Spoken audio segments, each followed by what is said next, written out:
whole head was in its mouth. And just literally just trying to break my skull. He was eating me. It's everyone's worst nightmare, being eaten alive by a wild animal. In this episode, 3 terrifying stories of people who've been savaged by bears. What's it like to become human prey?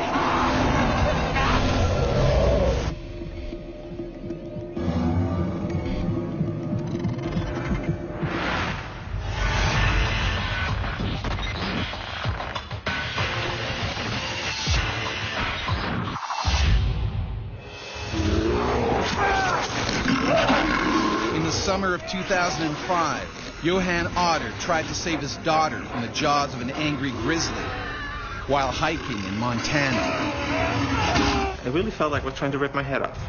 And I remember thinking, okay, one more bite and I'm done.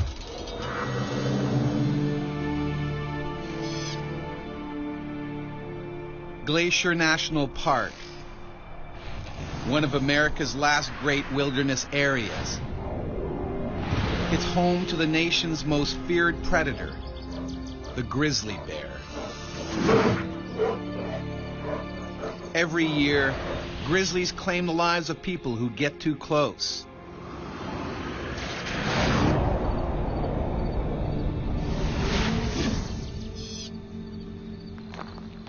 Johan Otter and his daughter Jenna are here for a hiking vacation. This one right here. Right here. Yep. To celebrate her graduation. All right. And it's kind of cool that your daughter still wants to go on a senior trip, you know, and with dad to go into the mountains. But today's ambitious hike will test them in more ways than they can possibly imagine.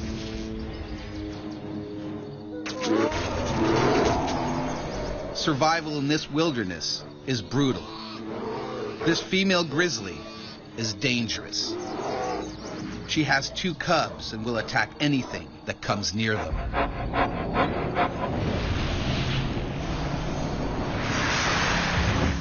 Dr. Barry Gilbert knows just how deadly these bears can be. He himself was badly mauled by a grizzly.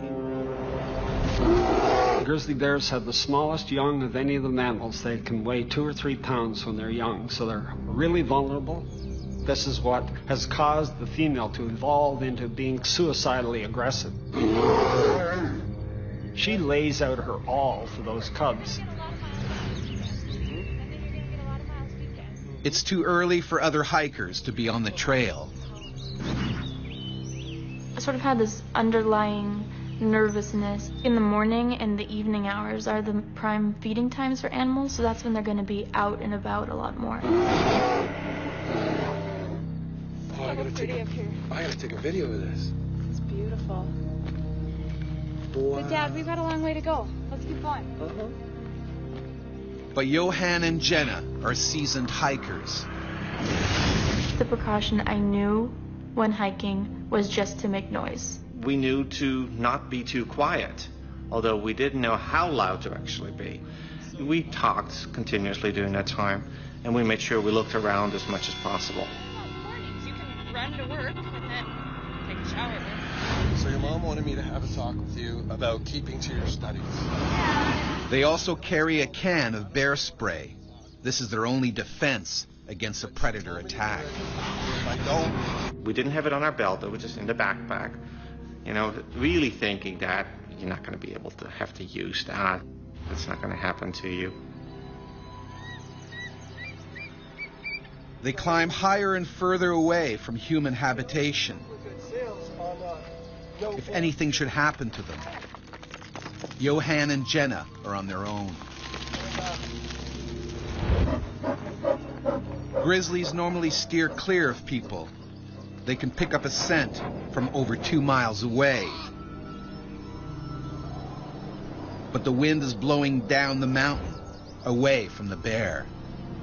And that would just negate the bear's best warning system, which is its nose, its sense of smell. And that's almost a perfect storm scenario. The Grizzly is now on a deadly collision course. A surprised bear is an angry bear, and an angry bear is an aggressive bear and a dangerous bear. So do you honestly think that you're going to be able to keep up with, practice and dance? Look at this. High above the lake, the view is spectacular. Johan and Jenna fall silent, a mistake that could cost their lives.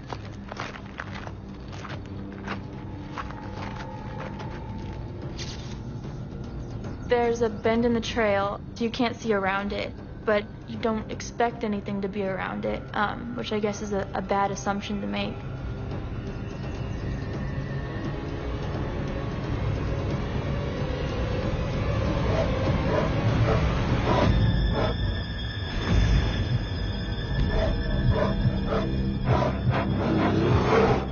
In front of me is a mother grizzly bear, followed by 2 cubs right behind her.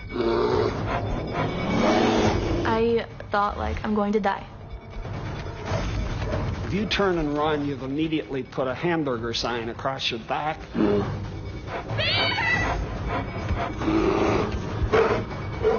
To save his daughter, Johan puts his own life on the line.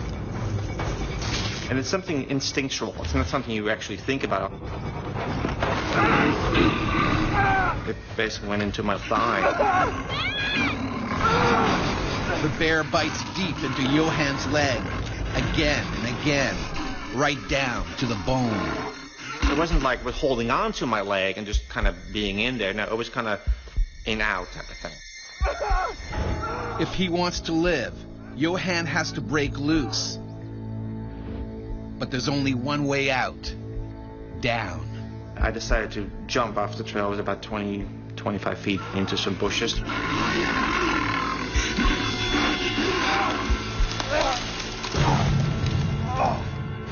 My eye was already bleeding or something like that at that point, so something must have gotten into my face. Because the animal went at me like this, so it must have been one of the claws.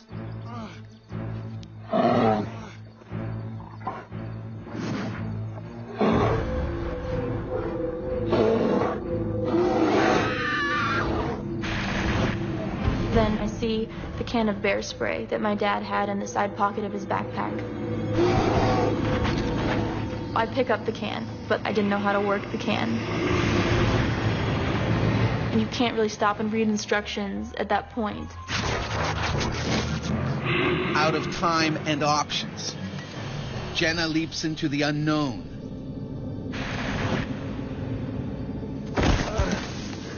Johan has no idea his daughter has jumped. Jenna, down here! And I see the bear cocks its head back again, looks down at me. By being active, she might have interpreted that he was doing a circle around to get at the cubs. Hell-bent on finishing them off, the bear charges down the mountain. Never felt or seen anything as strong and fast in my life. There's one big piece of muscle. It was lifting me up nearly out of the bushes.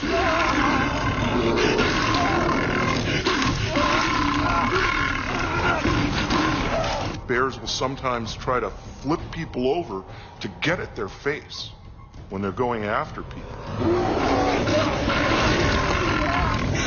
It was like, I need to keep this animal with me, away from Jenna, basically. Next thing I remember, falling around a good steep fall, I said 30 feet or something. Johan's luck holds. He's cheated death once more. But by chance, Johan has landed on the same ledge as Jenna. And then when I landed down, and here's that bear, it's still, with me. Trying to protect his daughter, Johan has brought the angry grizzly straight to her. Now the bear moves in for the kill.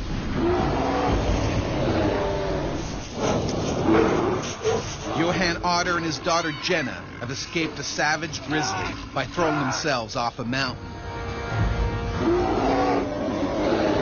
Hot on their trail, the bear is going in for the kill. The animal just wants to get rid of you, to neutralize you, to make you no threat to her cubs. Jenna tries to hide, but Johan faces the predator head on.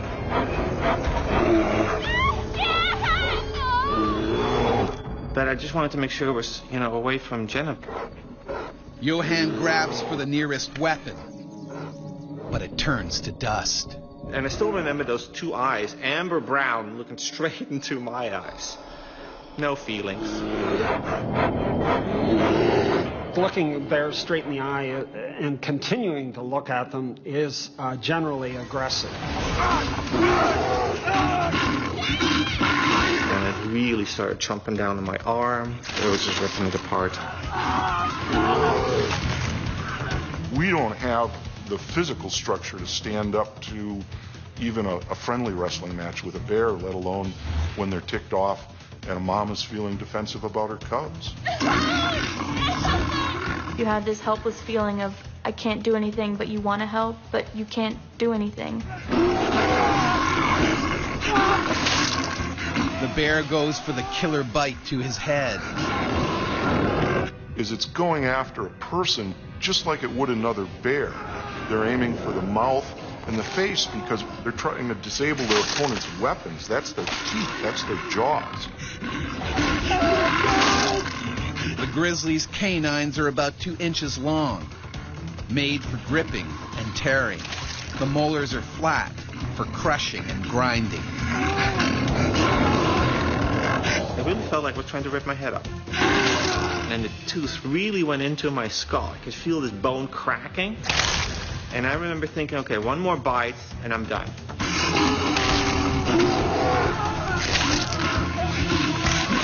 And then I looked down and I'm like, oh, one more fall and I'm dead. But I also knew that if I would stay there, I would be dead. Determined not to die, Johan breaks free and leaps into the void once again.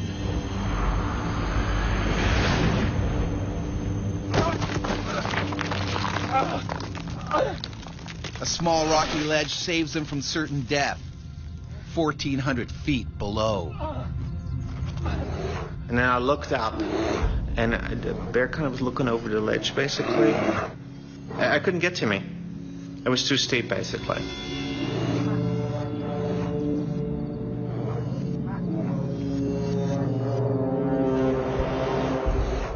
But the grizzly isn't done yet. It can still smell human flesh.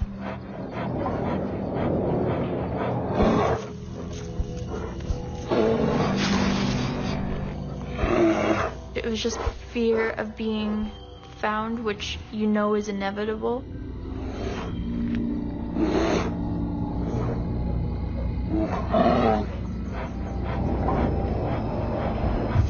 I heard the bear breathing, and sort of like that stomach churning, like, oh no, kind of feeling.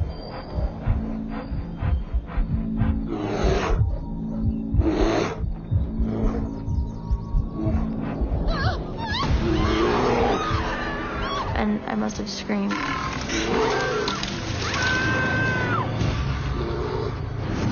Jenna. Worst sound in the world.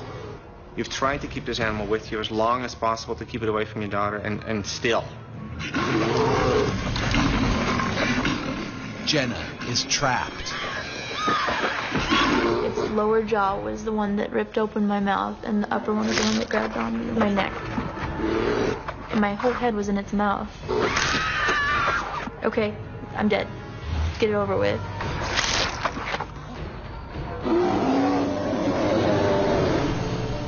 This could be the end of the line for Jenna.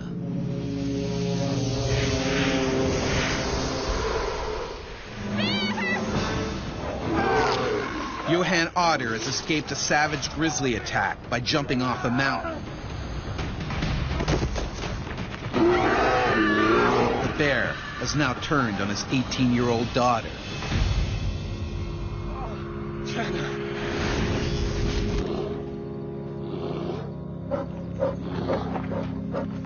Face to face with death, Jenna takes a huge gamble. I just tried to be as still as possible so that it would think that I was dead. The playing dead routine works if you can quit moving, and if you can remain as silent as possible. That tells the bear, okay, this person is no longer a threat. You can leave. Jenna keeps completely still and silent.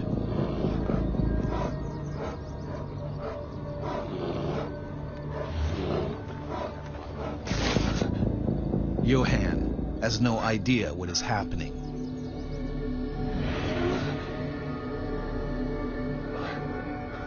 I don't hear anything anymore.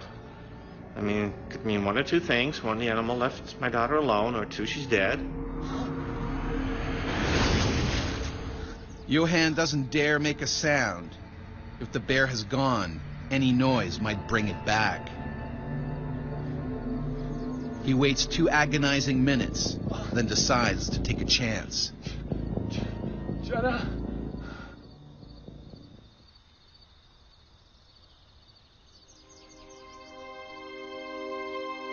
Dad? That's probably the best feeling. I'm sorry. It's still a little emotional. Are you okay? I'm okay. Her voice was very strong, sounded very healthy. Oh, I think I'm banged up pretty bad. And I was going for my head, and then all I feel was just bone, bone, bone, bone. Like, okay, I'm not going to feel anymore. That's not good.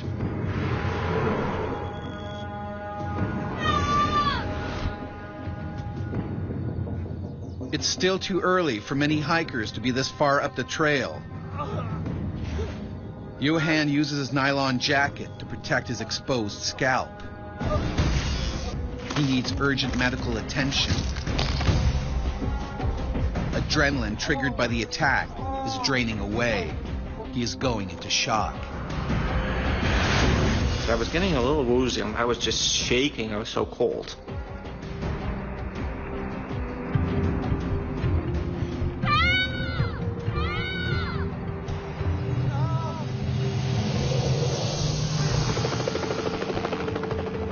Johan and Jenna's cries are finally heard by other hikers. 2 hours later, they're airlifted to the hospital. Johan's spine and neck are broken. His scalp needs a skin graft. He has 3 broken ribs, a broken nose, and a punctured eye. It takes 9 operations and many months for Johan to recover.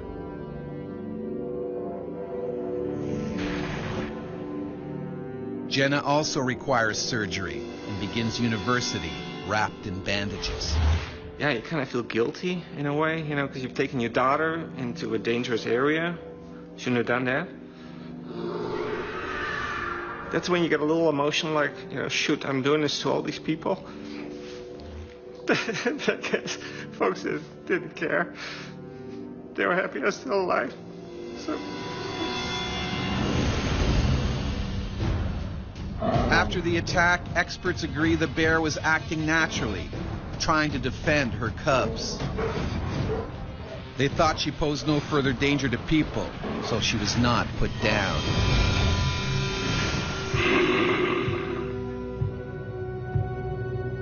For thousands of years, bears were America's supreme predators. From Alaska to Mexico, they were top of the food chain. Native Americans were in awe of their ferocious temper and huge strength. Some tribes worshipped bears.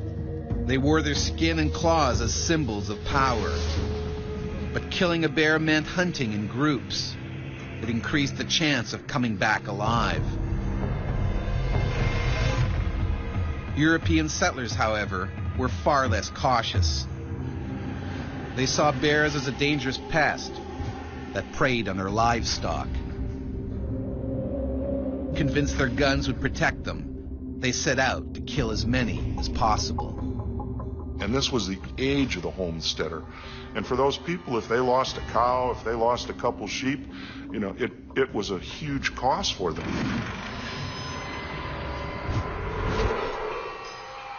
In the mid-1800s, prospectors pushed deeper into bear country, looking for gold. Scavenging bears soon learned that where there were people, there were food scraps. Very occasionally, bears also developed a taste for human flesh. Today, there are still freak incidents when bears see humans as prey. In the summer of 1997, Kelly McConnell's life was shattered when a black bear went on one of North America's most horrific bear rampages. It was just trying to eat me.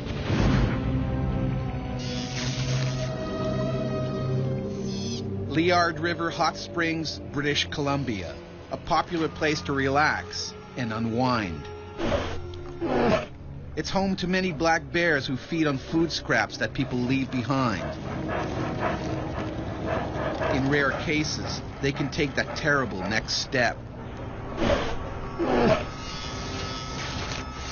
It's bears that have been both habituated to people and then food conditioned that have injured or preyed on people. Like other bears in the park, this male feeds on human leftovers as well as plants and insects and the occasional young animal.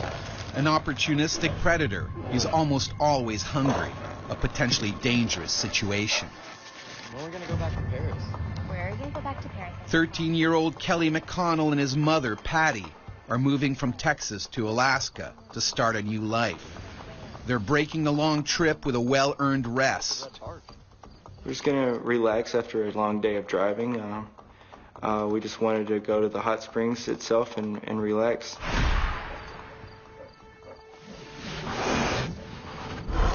Even though they know there are bears in the area, Kelly and his mother decide to explore the park. And I actually did comment at that time, I wish that I could see one. And then my mother corrected me and told me that I did not wish I would see one. But Kelly and his mother have no idea of the danger they're in. Underneath a tree. It's so rare. Are you going to The bear can smell prey, and it's closing in on them. A predaceous attack, by and large, is a slow approach toward you, constant following of you, if you like, waiting for its tactical advantage to come in and get on you.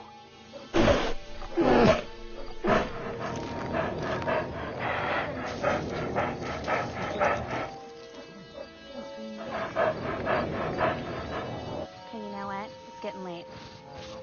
Come on, let's go. Kelly, come on.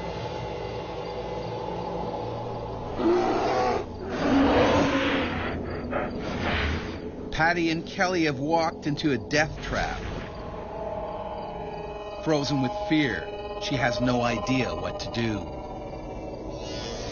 Kelly, All right, Mom. there's a bear. Yeah, right, Mom. I didn't believe what she was saying. She's always fooling around. I didn't know what to believe. Kelly. Kelly. But it's no joke.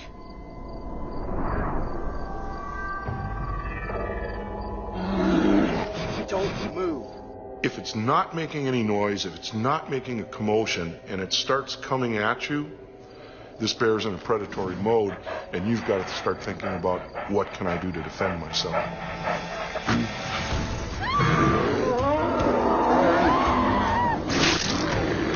The 400-pound beast viciously attacks Patty. Both she and Kelly are staring death in the face. This bear could rip them apart in seconds.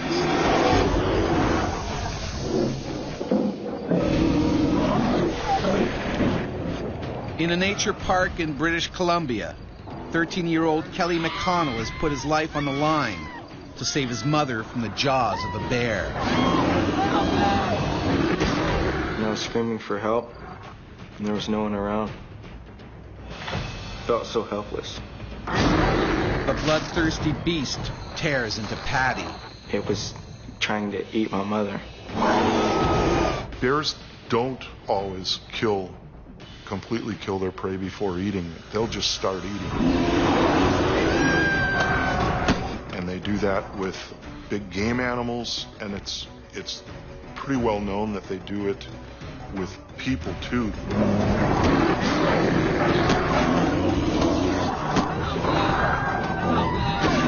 Kelly desperately tries to save his mother. But then, in a heartbeat, the bear turns on him. I can just remember thinking, I hope that I saved my mother's life, but I remember thinking it was all a nightmare. Kelly has become the beast's next meal. The bear locks its powerful jaws around his waist and lifts him off the ground. I could feel the bones crunching in my body like I was pretty sure I was going to die. Kelly's about to pass out, but suddenly the animal drops him. He falls on his front, keeping his vital organs safe from the bear's teeth and claws. They just began mauling me from the backside. It would just bite into my back and just tear my skin. It was eating me.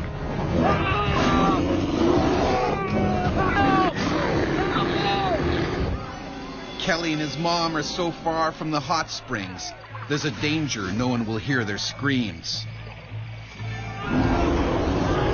But one man does.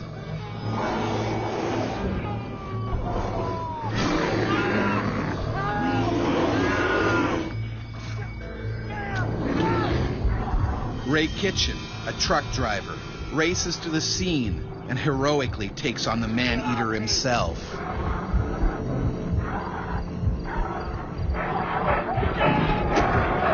This is an animal that's obsessively hungry, if not starving to death, and it may see other people that interfere as trying to take the carcass away from them. The bear's reaction is explosive.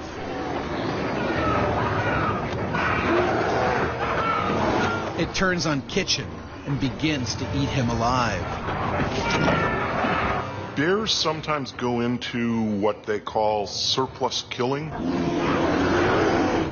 They get into a herd of sheep, and it's so easy to kill them, they just knock them over left and right, way more than they're ever going to be able to eat. Kelly is too badly wounded to do anything to help. Kitchen is pinned beneath the raging animal. He can do nothing to stop it ripping him to pieces.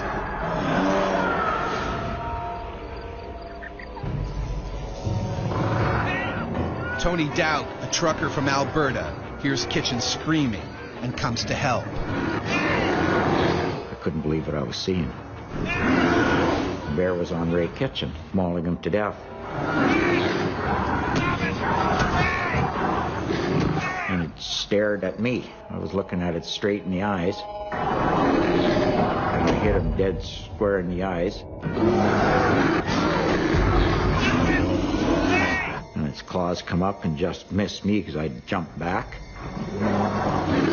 Tony is lucky the bear doesn't go after him. Instead, it finally kills Ray Kitchen.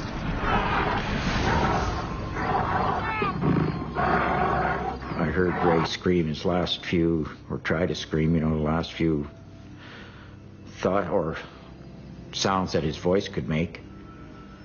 And I screamed, "Oh my God, and that was it." Ray's throat has been ripped open. They're getting the neck because they're going for the windpipe and for the vertebrae.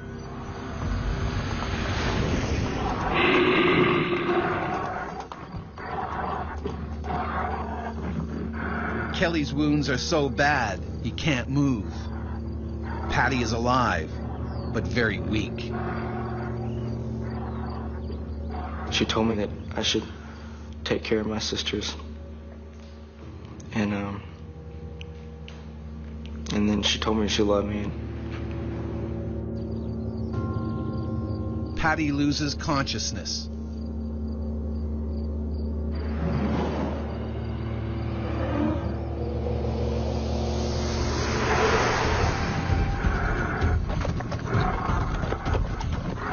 Other people are drawn by the shouts. They desperately try to keep the furious bear away from Kelly and his mom. Paramedic Ingrid Bailey joins the frantic rescue effort. Mr. Kitchen was just flat out on the ground, missing a big chunk of his neck. And at that point, I stopped trying to do anything for Mr. Kitchen and went over and aided the other two folks who had already been attacked. Ingrid does what she can, even though she could be next. You gotta put pressure on those wounds. The bear is only a few feet away. It could strike at any moment. You need a bracer! Bracer, God, don't... The only way to end the carnage is by killing the bear. Keep putting pressure on that wound.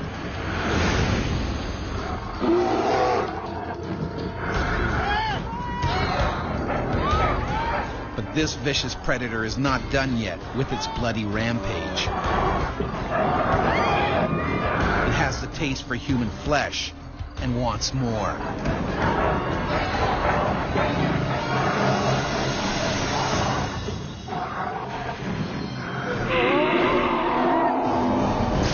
A black bear has savagely attacked Patty and Kelly McConnell and killed the man who tried to help them.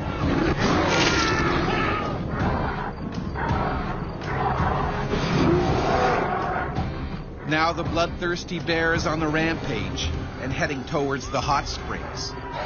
There's panic.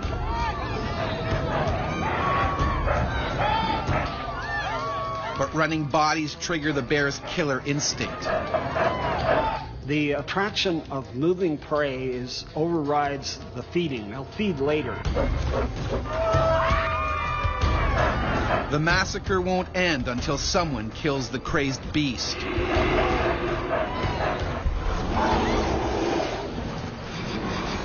Ingrid Bailey is still trying to revive Patty when the bear attacks another victim. He caught up with a group of college students, and the last student in line slipped on the boardwalk, which was a little damp from a light rain, and the bear caught up with that person and mauled him as well. Finally, someone arrives with a gun. The bear is shot dead. Lots of pressure. He's losing a lot of blood. But it's too late for Patty McConnell.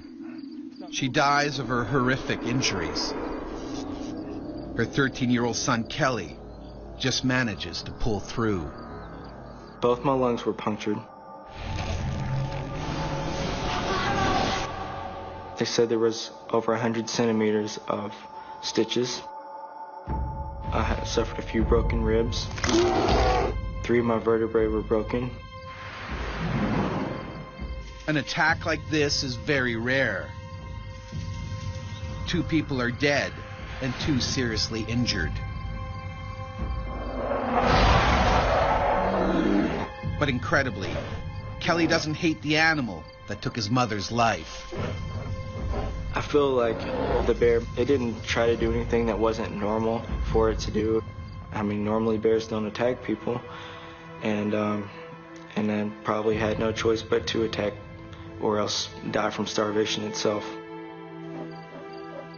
The horrific events at Liard Park show just how helpless we are when these predators turn on us. Without a gun, the death toll could have been much higher.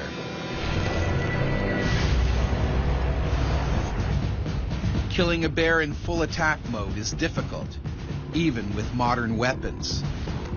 Back in the 1800s, it was much harder, as Michigan hunter and trapper Franklin Devereaux found out in 1883 when he tried to shoot a grizzly. In the time it took to reload his gun, the enraged bear charged and killed him. Placing a headshot, unless the bear is immobile, is just about impossible. The skull is very hard. The handler, you'd have trouble breaking it. In those days, bears were often only injured, and a wounded bear is extremely dangerous. It will stop at nothing to kill its attacker.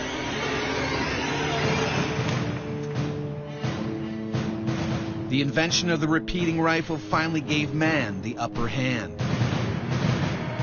When we went from single-shot muskets to lever-action repeating rifles, that was a huge blow to grizzly bears.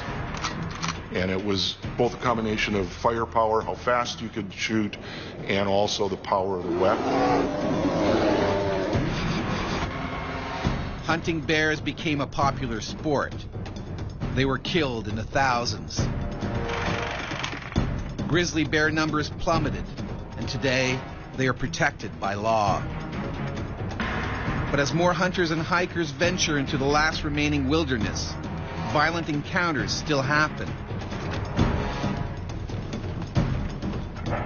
And when an angry bear attacks, even a modern weapon may not save you.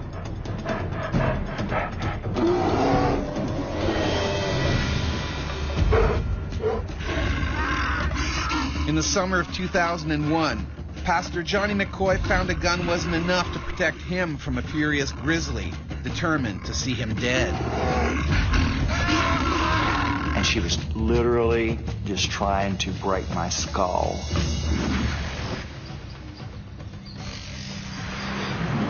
Pastor Johnny McCoy and church deacon Gary Corral are old friends who've been hunting together for years. They're on a 2-week hunting trip in the Alaskan wilderness. We was going moose hunting to have the meat for the winter, or for the following year. That's what we eat. That's the food for the family. They are well aware of the dangers lurking in the woods. While tracking their prey, they soon notice signs of grizzlies.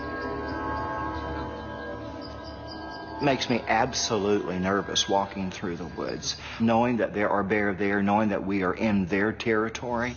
Is it nearby? Yeah, probably are. Keep my eyes open. This scat belongs to a female grizzly. She has cubs nearby. McCoy and Coral trek further into the bear's territory. Unlike hikers, they make as little noise as possible.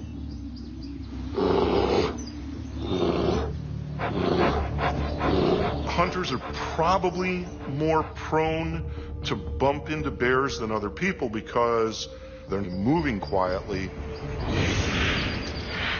Catch up to you. All right, I'll be up ahead. Okay. McCoy takes a break. Coral presses on. Alone, he's much more likely to be attacked.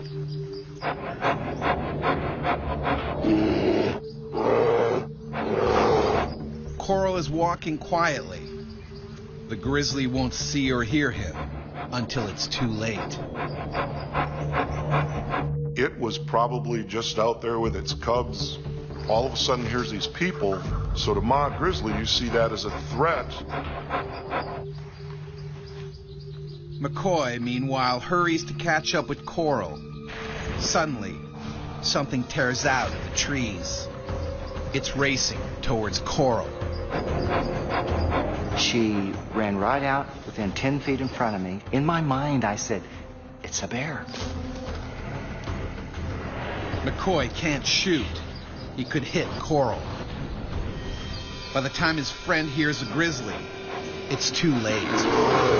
And as I turned my head and looked around, all I could see was the mouth of a bear, and it was wide open.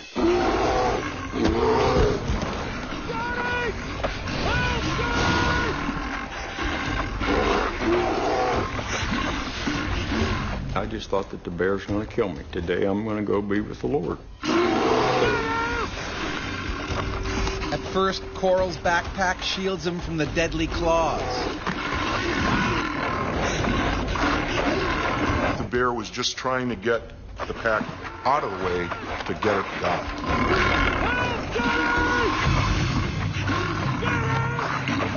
I'm thinking my buddy is, my best friend is going to be killed. So I'm saying, God, what do I do? But Coral doesn't panic. Incredibly, he pulls his gun out from under him and points it blindly over his shoulder. It wasn't an easy thing to do. I squeezed the trigger and boom. It was instant relief.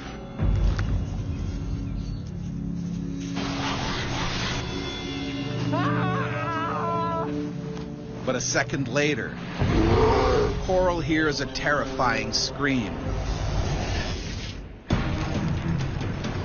Church Deacon Gary Coral has been attacked by a grizzly.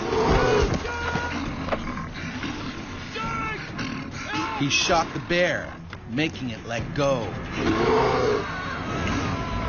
Now the enraged beast turns on Coral's hunting buddy, Johnny McCoy. When bears are injured during an attack, it seems that pain is a stimulus to attack harder. McCoy reacts with lightning speed. And I just took my gun, I thought, oh my goodness, and shoved it in her mouth. The grizzly bites down. When I shoved that gun in her mouth and pulled the trigger, there was nothing. Absolutely nothing. And then she just swatted out of the way. The grizzly leaps on McCoy with a vengeance, biting deep into his arm and shoulder. And I've never heard any more agonizing screams of horror than the screams that I heard him put out.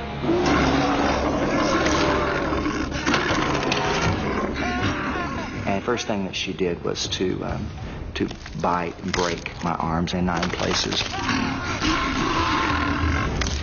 A grizzly's jaws can exert over 750 pounds of force. It's like being hit by a sledgehammer.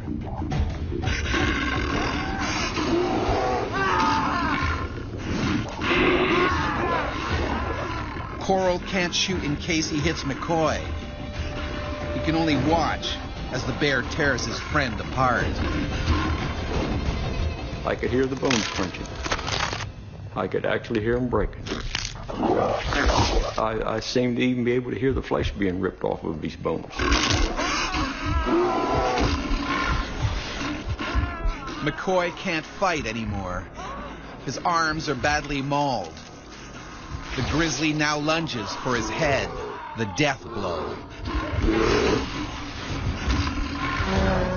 And all I could smell was her breath. It was the most awful stench I've ever smelled in my life.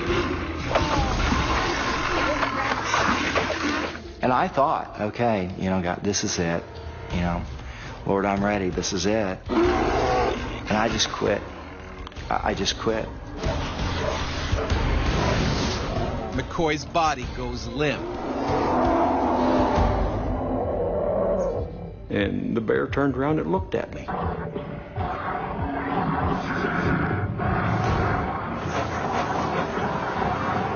Suddenly, the bear runs off. I think in about 1 second, he must have covered 100 yards. He was clear out of sight. I never fired a shot. It was so quick.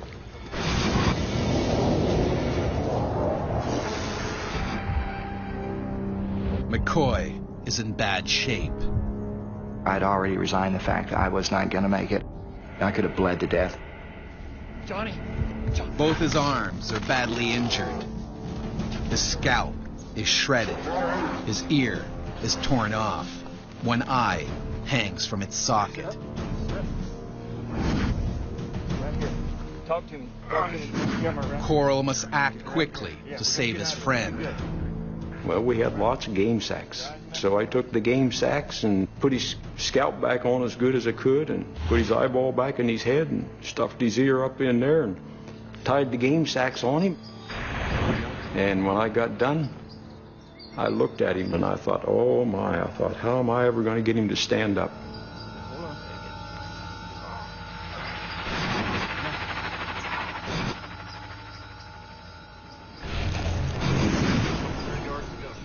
McCoy can't see anything, and they've left their cell phone back at the camp.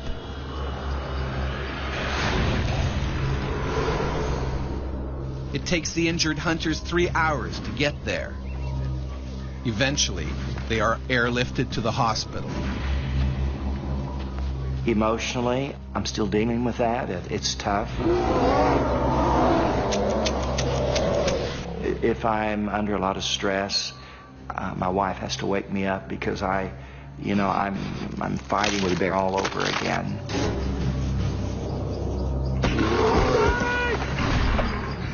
I woke up a few times at night thinking about this bear on my back.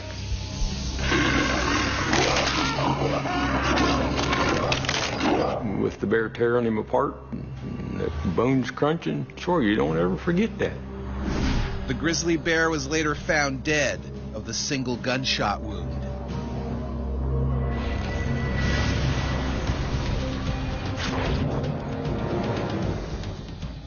Thousands of people encounter bears every year, but attacks are unusual.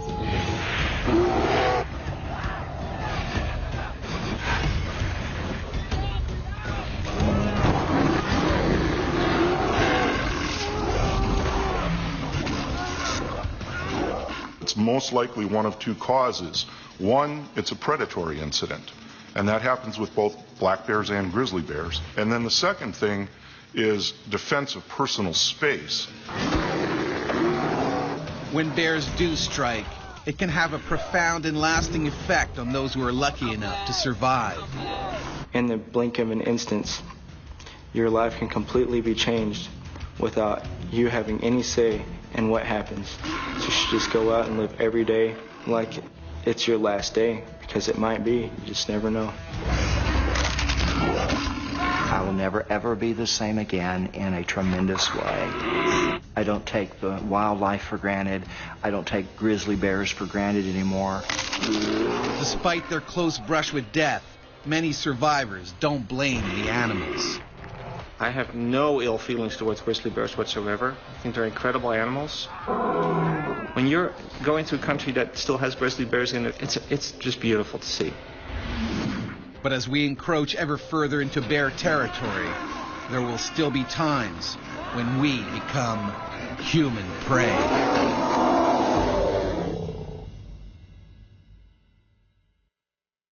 I can feel the warm blood running down the side of my face. I have never felt that kind of pain before in my life. It's pressure crushing my lower back. It's everyone's worst nightmare, being eaten alive by a wild animal. In this episode, 3 remarkable stories from the water's edge. What's it like when you become human prey?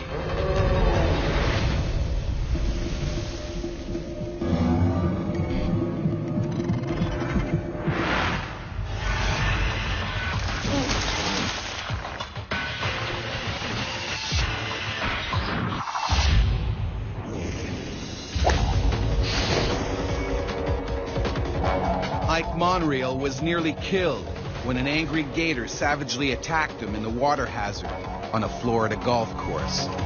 I was slammed from the back. My shoulder wasn't attached anymore.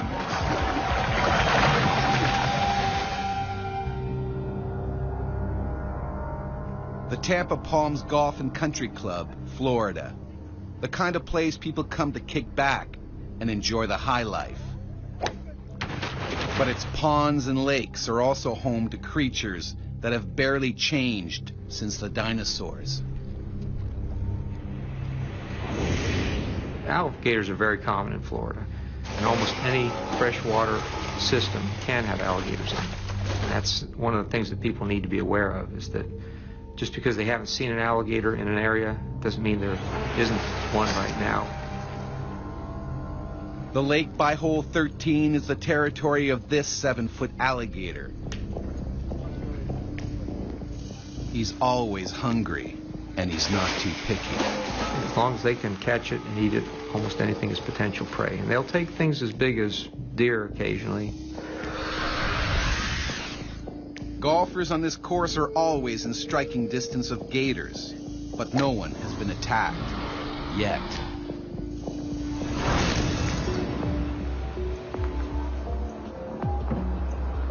"62-year-old Ike Monreal owns a golf ball retrieval service, diving for lost balls in the lakes here. He normally pairs up with one of his sons, but today he's working solo. Well, I get as many as 12,000 balls in a single day.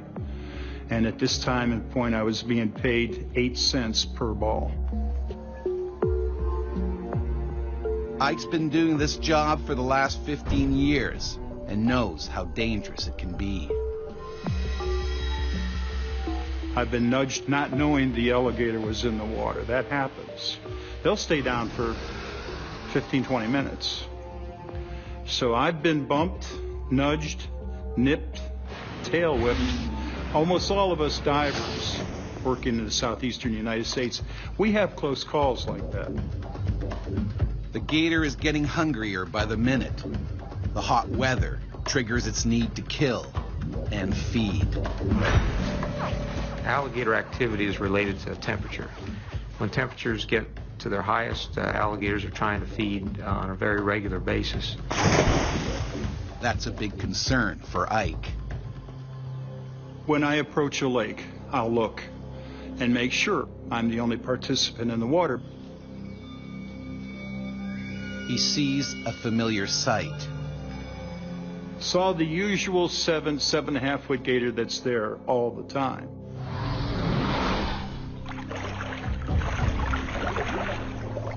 Ike keeps a close eye on the reptile. Females occasionally do attack humans, but it's not as common as males. Males get a lot bigger than females. The coast seems clear, but Ike has yet to notice that another gator is also in the pond. And this one is a gigantic 400-pound male. Generally speaking, the larger the alligator, the greater potential problem with an attack on a human.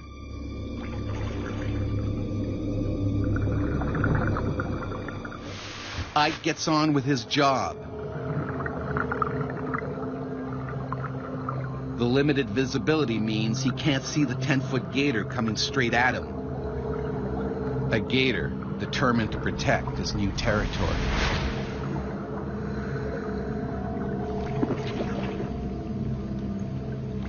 I was just about ready to come out of the water. I had enough air left. Life was good. I was just working away at it. And that's when the gator moves in.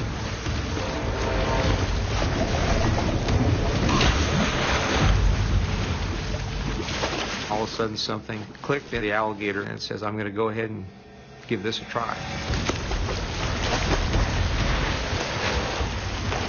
Searing pain shoots through Ike.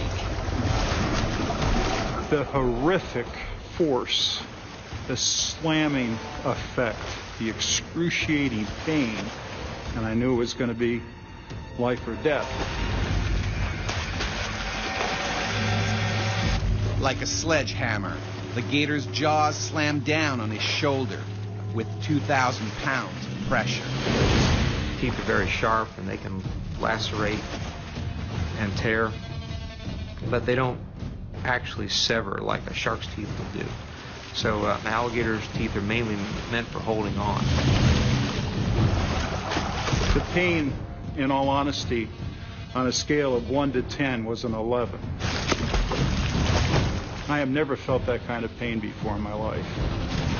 If the prey item's too big to swallow whole, they'll try and spin off pieces. Ike sees his left shoulder disappear into the gator's jaws. One quick spin, and his arm could be ripped right off. I couldn't bring my arm back to me. So I thought I had already lost my arm. Ike stares right into the eye of a monster. That big, lifeless, dead eye. That look, that eye was right here. I tried getting up and going for the bank. Incredibly, he crawls towards shore with the alligator still latched onto his shoulder. Seeing two golfers nearby, he desperately tries to get their attention. They can barely believe what they're seeing.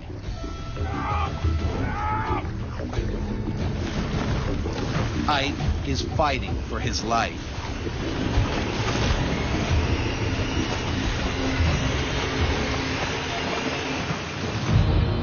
I said to myself, you have got to keep your head together here. Over here! Ike can't last much longer, and he knows it. As well as being ripped apart, he could easily drown.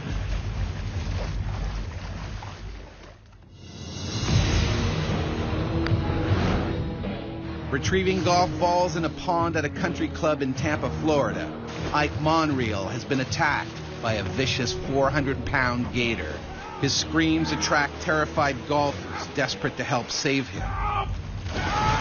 The shore is only a few more feet away. Rescue is within grasp. And then Ike's gone. He had such size and girth, he just dragged me right back down again. An alligator will try and get the victim off balance, trying to drag them out to deeper water. And once it's drowned, then they will dine on it at their leisure.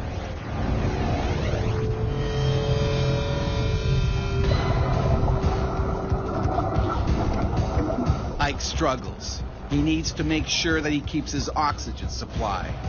Without it, he will die in minutes.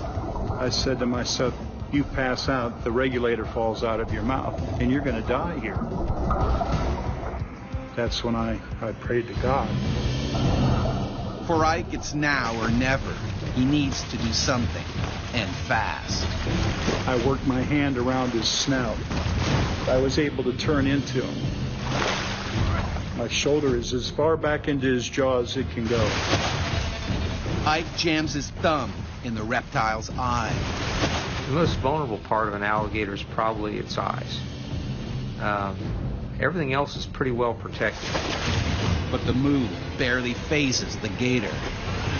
An alligator might expect to have slight pressure to its eye if it grabs a large prey item. Ike could be seconds from dying. He reaches back with everything he's got. That's when I stuck my thumb as far back into his eye and as down as far as I could.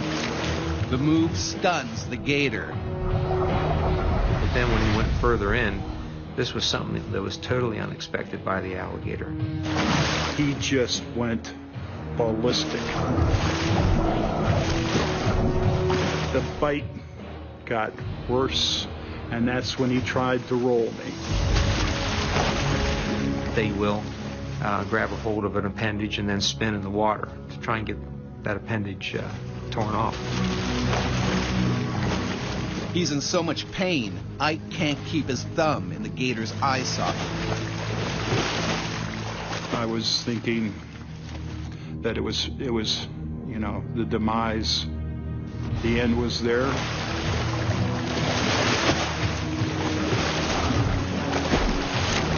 I saw my wife and my 3 teenage sons looking down at me. And I said, that's not going to work. I said, I am not going to die out here. I am not going to give up. Whatever it takes, I'm coming out of the water. Luckily, the fight takes them into the shallows. At last, Ike can get a foothold. Now he can stop the gator from rolling him. I was not going to let him kill me. I was not going to let him drown me. And then Ike goes in for another attack. I certainly wasn't going to let him sit there and twist off whatever he had in his mouth.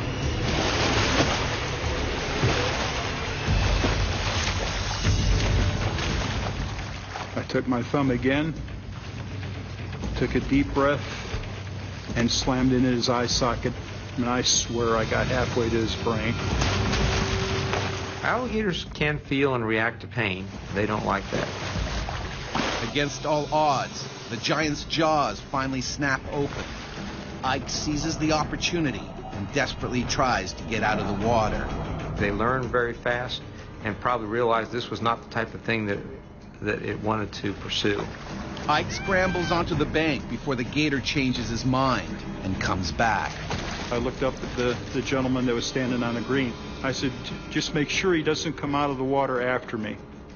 I said, I don't think I can handle another bite.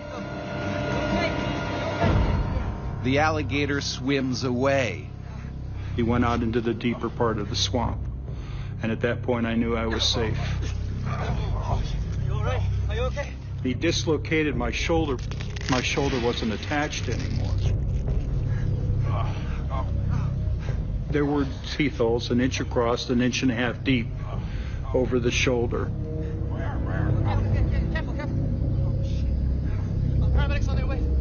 It's bad, but things could have been far worse. Ike's 17-year-old son had originally been scheduled to work that day. He wouldn't have had the size or the experience. The horrific fact of all of this is I would have lost my son. Ike may never fully regain the use of his arm. He and his sons have not returned to the water since the attack. My sons do not dive anymore. My business is Ike and Sons. My boys I'll not let go in the water anymore. So do I want to get even? You betcha. 4 hours after the attack, a state-licensed trapper captures an 8-foot alligator from the lake, 50 feet from the scene of the crime. If we didn't do that, there is no doubt there would be a lot more attacks because alligators become habituated, and if they have a successful attack, they'll come back for another one. Ike doesn't believe the trapper got the one that wanted him as prey. I think she trapped the smaller, the 7.5, 8-footer that was there. And I do not think to this day that it was that smaller gator. In that case, the gator that nearly killed him is still out there. Alligators can prove lethal in the southern U.S., but in Africa and Australia, the biggest threat to humans is their deadlier cousin. Crocodiles kill as many as 200 people every year.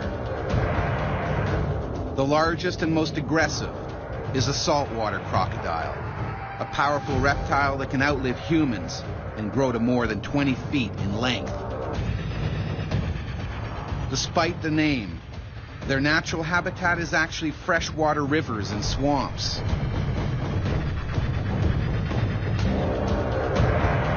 What makes them so deadly is their uncanny camouflage. In September 1872, Australian Constable William Davis decided to break police regulations and take a refreshing swim in Darwin Harbor. Davis spotted a log floating some distance out and swam over to it. Suddenly, the log started swimming towards him, very quickly. Davis soon realized it was a saltwater crocodile that had left a river and headed into the harbor. But it was too late. As Davis started to swim away, the croc zeroed in, its jaws crashing down on his head. Constable William Davis became the first police fatality in Australia's Northern Territory. More than 100 years later, amateur diver Jeff Tanswell was also savaged by a saltwater croc. It turned a snorkeling trip into a bloody battle for his life. And little Screamy, don't let him eat me, just don't let him eat me. Come on, grab my hand. Northern Australia. Protected by law, the saltwater croc population has swelled nearly 5,000% over the last 30 years to as many as 150,000. They are man-eaters, and no stretch of water anywhere is safe. On a tidal river, this 12-footer is looking for its next meal. Their diet consists usually of fish and crabs, crustaceans, small mammals, that kind of thing. But an 18-foot crocodile can drag down a buffalo if it really wants to. Although he normally hunts in rivers, today he heads out into the open sea. People have seen saltwater crocodiles swimming past oil rigs and past boats just in the middle of the ocean. And so what's this crocodile doing? It's just swimming from one point to another.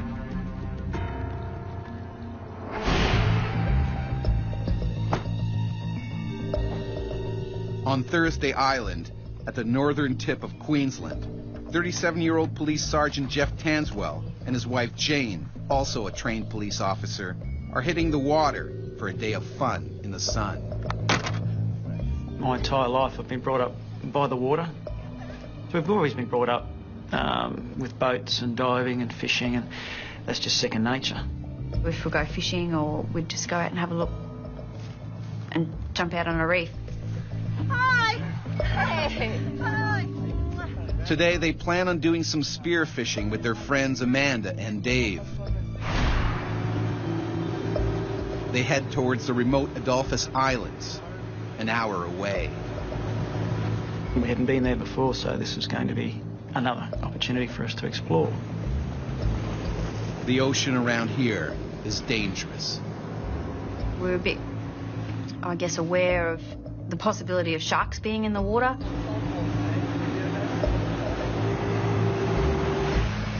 It's something that's always stored in the back of your head. Let's just enjoy the ride, but let's be aware. Keep an eye out for a shark. The last thing on Jeff's mind is running into an aggressive saltwater croc. All I knew was that crocodiles inhabit the coastline, and they need to go from river to river to river. And they do not go out to sea. And that was what I was brought up with. But he's wrong, dead wrong. A wandering killer croc is also headed to the Adolphus Islands on a collision course with Jeff's party.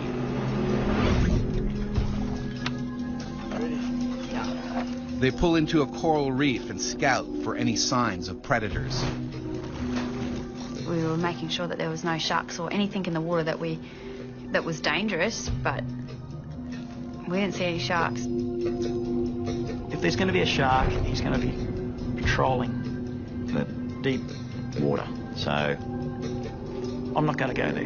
I'm going to take the safer option, and I'm going to go in closer to the coast.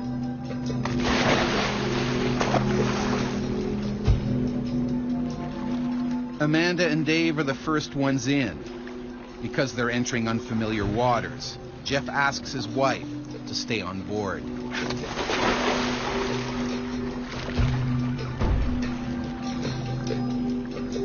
You have to leave someone on the boat just for safety. If you catch a fish, if it bleeds, you don't want to have fish blood in the water.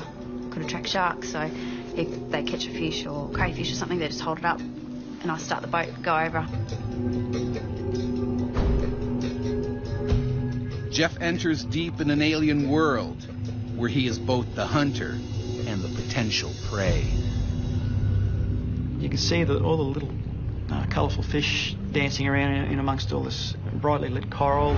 I saw the other two diving with us. They started heading out a bit wide. And I remember thinking, I'm not comfortable diving out to where the coral edge is, where it drops off into the deeper water, because sharks could come and go.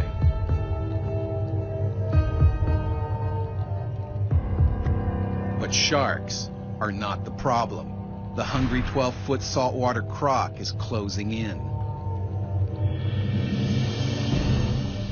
I remember a little voice in the back of my head going, there could be other big things out here. The giant croc quietly stalks Jeff and his friends. It's breeding season, and like all crocs, he's more aggressive than usual. Jeff heads up for air.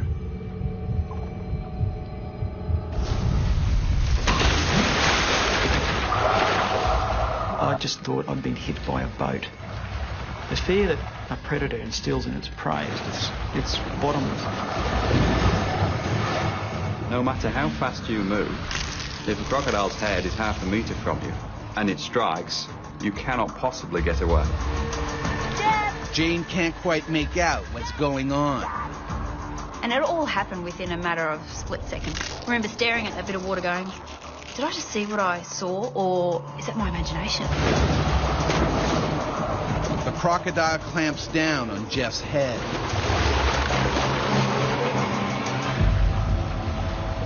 And I've become aware of this pressure on my head, this crushing pressure on my head. The crocodiles have got the strongest jaw muscles of any animal that we know for their size. They've got about 66, sometimes 68 teeth in their jaws. They'll puncture through flesh, they'll go through shell, and they'll even go into bone. Jeff is dragged down with his head ripped open. He's bleeding heavily and running out of air. He's just gone down with no splash, no screaming, no kicking. Jeff? Jeff! I had no feeling of the water, the temperature, sounds, everything, sight, everything was gone. They've got the power just to shut down your entire system and you don't have a say in it. It was a mixture of just horror as well as just total disbelief. You're on a remote tropical coral island. You're not looking for a crocodile.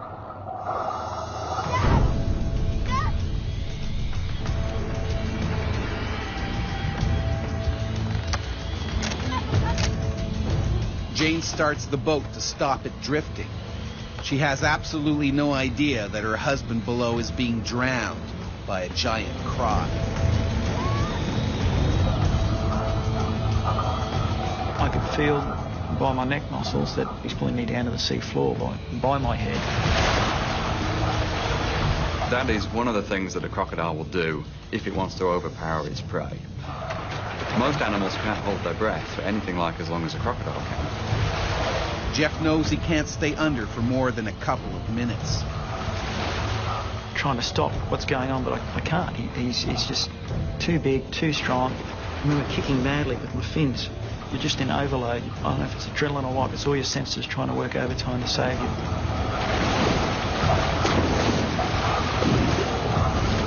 And then, a miracle. I remember seeing the jaws release and the sudden burst of light, and I just shot to the surface.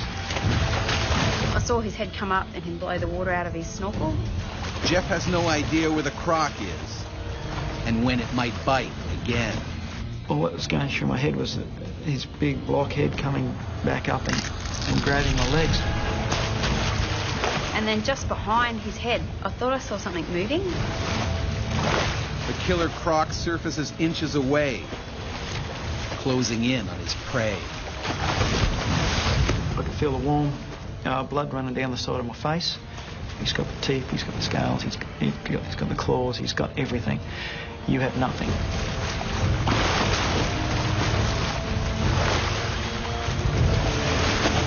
I couldn't believe what I was seeing. It was the most unexpected thing. I remember looking at this thing, and then the brains kicked into gear going, we've got to try and survive this. The croc slowly circles. It sizes up Jeff from every angle.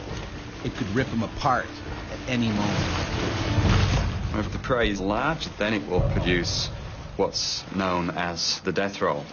And then it spins its entire body. If a crocodile grabs me on the arm and starts to spin, the weak point here is at the elbow or at the shoulder, and that's where it will dislocate. We all know that these things come back to finish you off. Jeff realizes he may only have minutes to live.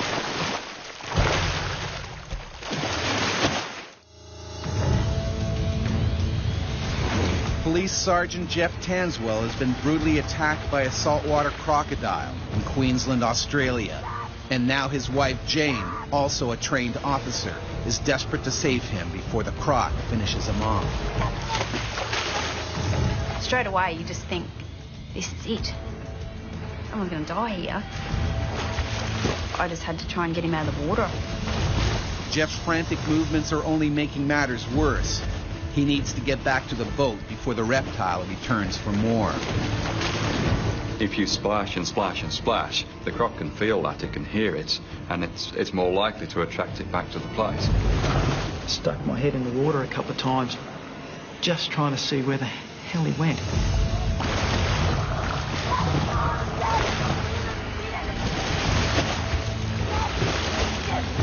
Next minute I had the boat beside him and I was helping him in the boat from the left-hand side of the boat.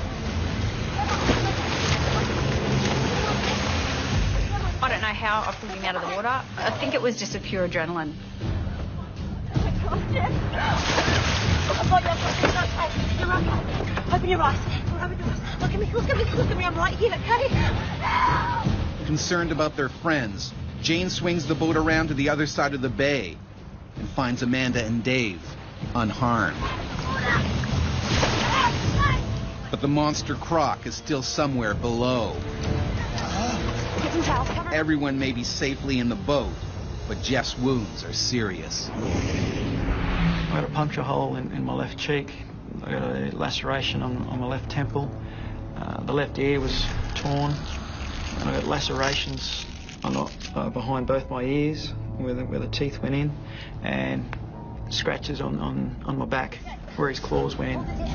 It's essential Jeff gets to the hospital as quickly as possible, but they are a good hour away from the coast. He could have a brain injury. He could have some sort of compression on his brain. He could have a stroke. He could also be infected by the croc. Its teeth are covered in mud, covered in bacteria. It's a breeding ground for bacteria. If that crocodile then bites you, it drives those bacteria deep into your flesh, and it can cause a much bigger problem than the bite itself. Crocs kill as many as 200 people a year. And right now, Jeff looks like he might join that gruesome club. I got to the hospital and went straight into the emergency room. I had all my wounds scraped and washed out, which was quite painful. And then they microsurgery my ear and stitched everything back together. He owes his life to Jane's quick rescue and pure luck. Certainly, if it wanted to kill him, it would have. Jeff knows all too well how close he came to death. And there is nothing as terrifying as realising that this thing is going to come along and eat you, and you can't do a thing about it. No further attacks were reported in the Adolphus Island region that summer. Most likely, the saltwater crocodile returned to the coast and headed upriver.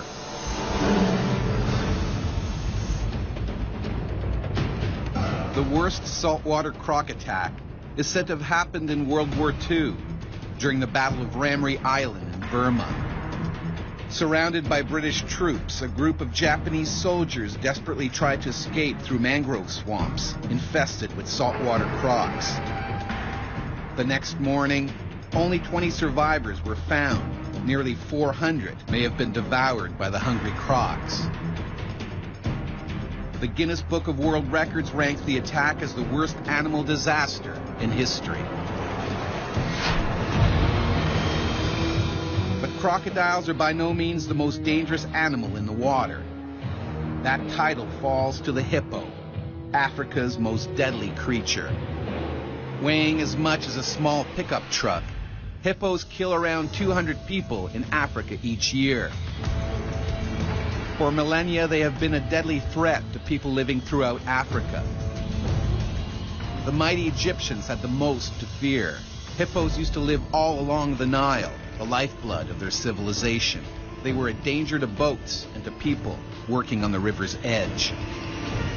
The animals were considered so powerful, they were associated with gods. Kings hunted them from royal ships.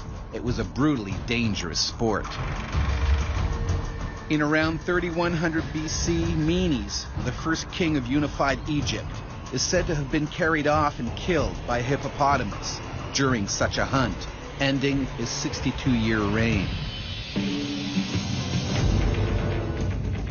More than 5,000 years later, while leading a river safari in Zimbabwe, guide Paul Templar also found out just how brutal a hippo attack can be. I had tusks going through me every which way but loose. There was a lot of blood in the water. You could see he'd been quite badly bitten.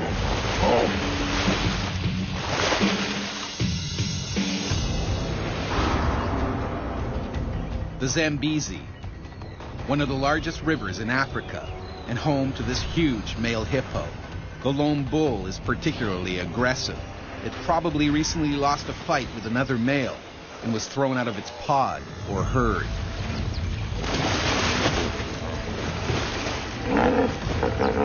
And now he's viciously protecting his new territory. Hippos respond the same way we would if someone repeatedly broke into our homes, with extreme aggression. The bachelor bull has attacked 7 people in the last few months, defending its turf. And he's more than ready to do it again.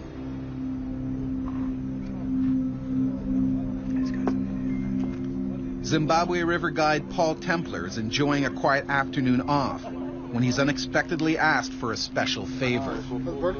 Hey, good. That's how you doing. That's cool. Hey guys, I got plans. We're going to Sunset Cruise. I was sitting in the pub when the folks came in and said, hey, we need a guide. So now I had a tough choice to make. Do I spend the rest of my day sitting in the pub, or do I go and lead the canoe safari?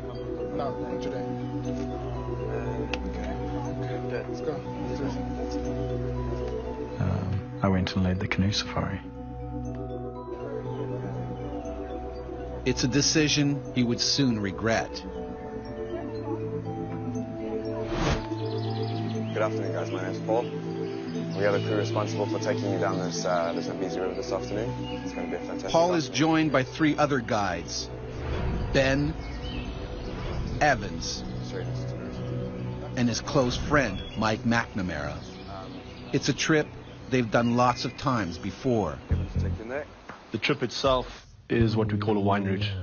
It's one of the trips where the guests don't actually paddle themselves. And the idea is that they just relax and watch the sun go down. It's a sunset trip. It lasts about an hour and a half.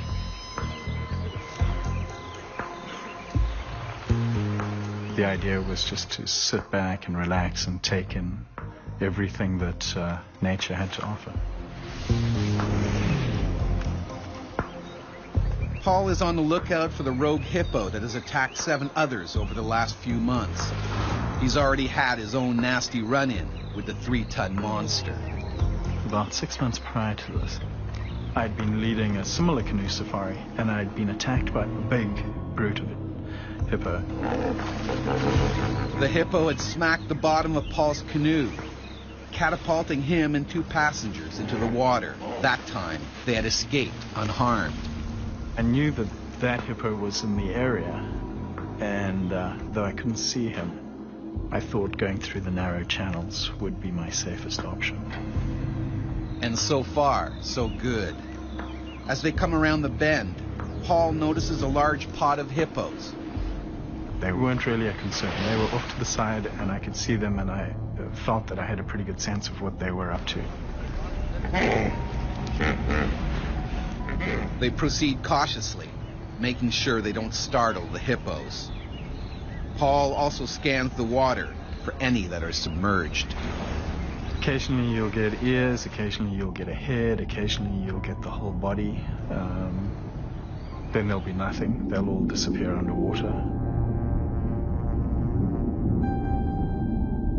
You watch the water's moving differently if there's a couple of ton hippo moving around beneath it. All seems to be going well. They safely get past the pod into faster moving water.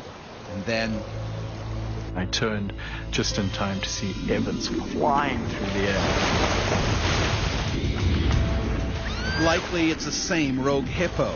From underwater, he surfaced like a giant torpedo and knocked Evans clear out of the boat. Paul watches in horror as the current drags Evans away. Evans went under, and then popped up again. Paul paddles full speed towards Evans. I turn my canoe around, so I'm going backwards, so I'm between whatever's there and him. I back in to try to rescue him. Paul reached for him with a paddle, shouting to him to grab the paddle so that he could pull him out.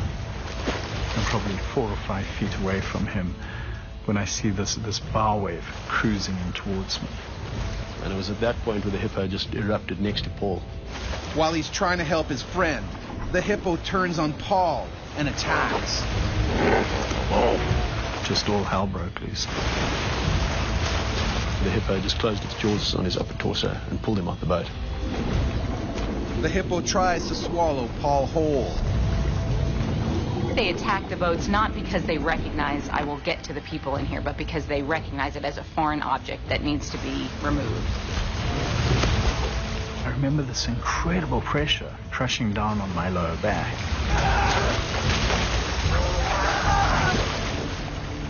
Hippos are not interested in eating the people that get attacked. It's an aggressive reflex of, if I encounter something with my jaw, I will crush it. So the crushing comes from the hydraulic press that is their jaw, somewhere on the order of maybe 1,800 pounds. What the canines do is act as hole punchers. They can go through anything. They are strong, they are massive, they are sharp. Paul is kicking and clawing for his life. He needs to get out from the mouth of the beast. Evans also needs urgent help. He's in danger of drowning in the strong currents. There's nothing fellow guide Mike can do. We couldn't get to Evans because the hippo was in the way. Finally, Paul's aggressive struggling pays off. Pushed and pulled. At one point, the monster loosened his grip long enough for me to escape. I just sucked in a lung full of fresh air, and I came face to face with Evans. But Evans doesn't look right at all. I got the sense that all was not well. He wasn't going anywhere. I think terror and panic had quite literally overwhelmed him. For Evans, it's too late. He's drowned in the strong current. He literally just rolled his eyes up and he sank and he was dead. And that's when the hippo zeroes in on Paul again.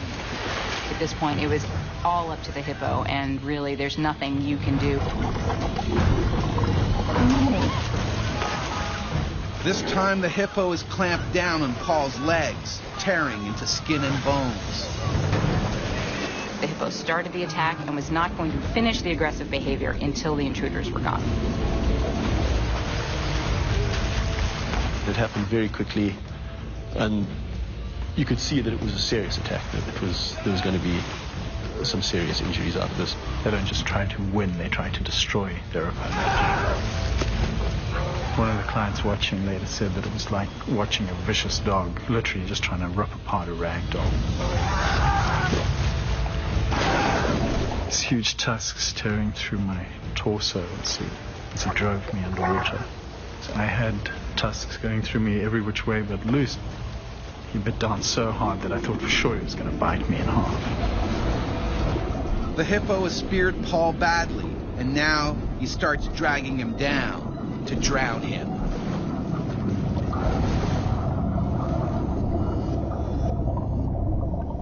I remember lying on the bottom of the river and looking up. I remember I could see the different hues of green and yellow and the sunlight shining on the water surface. And I thought to myself, I wonder who can hold their breath the longest. Paul is close to death. Most humans can't go without breathing for much more than a minute, while the hippo can stay under 5 times longer. Fighting for territory is just second nature to hippos, and fighting to the death is second nature. They don't hold back at all. I watched my blood mingle with the water, and I just wondered which would happen first, if I'd bleed to death or if I'd drown.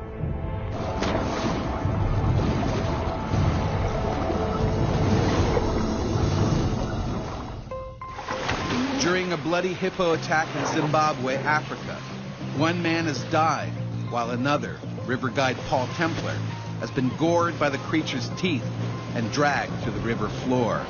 And And now, Paul is also drowning. All anyone can do is look on helplessly. The amount of blood that was in the water showed that Paul had been bitten very badly. There's no sign anywhere of Paul. There's no way he could have survived the second attack. I didn't think I'd see him again. And then Paul popped up. But then the hippo spat me out again, giving me another chance to escape.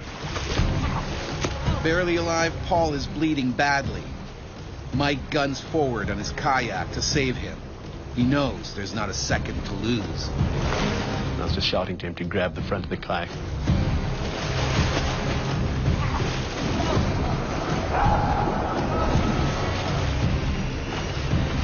I managed to grab a hold of the handle on the boat's nose. For a moment, Paul seems safe. But the hippo comes back for more. It tries to chomp down on Paul's dangling legs. Any second, he'll be dragged down again. He was hitting and thrashing, and it was not good. I knew I didn't have much left in me. He can barely hold on. One arm is shredded. Both shoulders are punctured with bites. But astoundingly, the hippo backs off. They're very unlikely to actually come into shallower water to follow an attack. It's not what they do. To get to the shallows, Mike has to fight the current. Paul is losing his grip. I was bleeding profusely. I was getting weaker. Paul hangs on. Mike paddles wildly. It's a race against time. I paddled to a point where there was a tuft of grass on a small rock sticking out of the river. The longer it lasted, the more it sapped my energy. Finally, they reach the shallows. I don't know how we do it, but Mac dragged me out of there. The hippo then stopped the attack, moved back, and popped up, but not actually following us into the shallower water. Out of his element, the hippo gives up the chase. Paul, I got you, buddy. Just hang in there. Paul is barely alive. Paul, hang on, look at me, buddy. Just keep breathing. We got you. He needs medical attention desperately. To make matters worse, the first aid kit and a radio have both washed away. His arm, from what we could see without ripping the sleeve off, had been bitten through the bone 2 or 3 times. It was shattered. And a bite mark through the shoulder that you could virtually see daylight through. He was bitten through the foot. Hey, look at me, Paul. Look at me. Stay with me. Something that's working. Mike and fellow guide Ben try to stop Paul from bleeding to death. And started literally putting pressure on arteries to try and just stem the bleeding that was still coming. I can feel my lungs full of blood, man. Thinking fast, Mike uses the only thing available, cling wrap from the safari meals. They seal all visible puncture wounds on Paul's chest.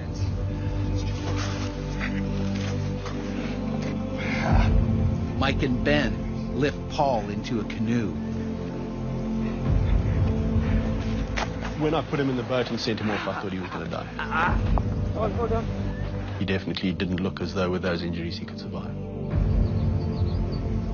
The only way out is right through the killer hippo's territory.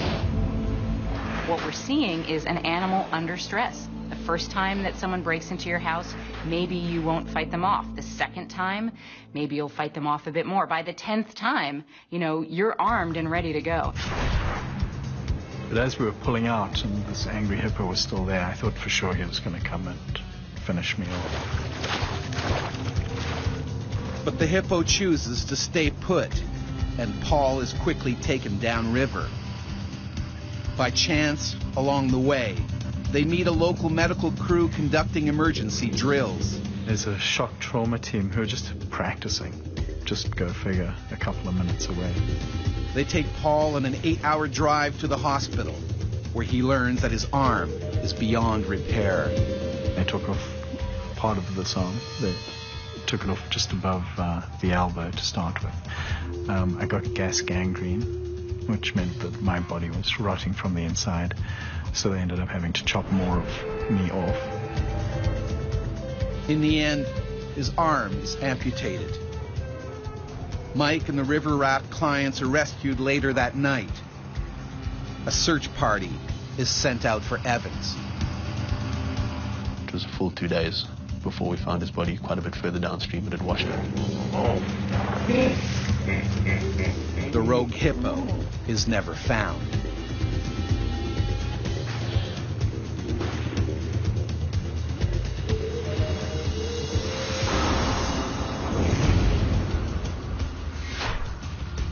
Animal attacks are rare. People are fair game, but we aren't a normal prey item for them. They usually avoid people. But as we increasingly crowd their water world, run-ins are bound to happen. They're animals that are trying to protect their territory. You know, this is their habitat and this is the area they need to survive. And when these river killers do attack, we become their human prey.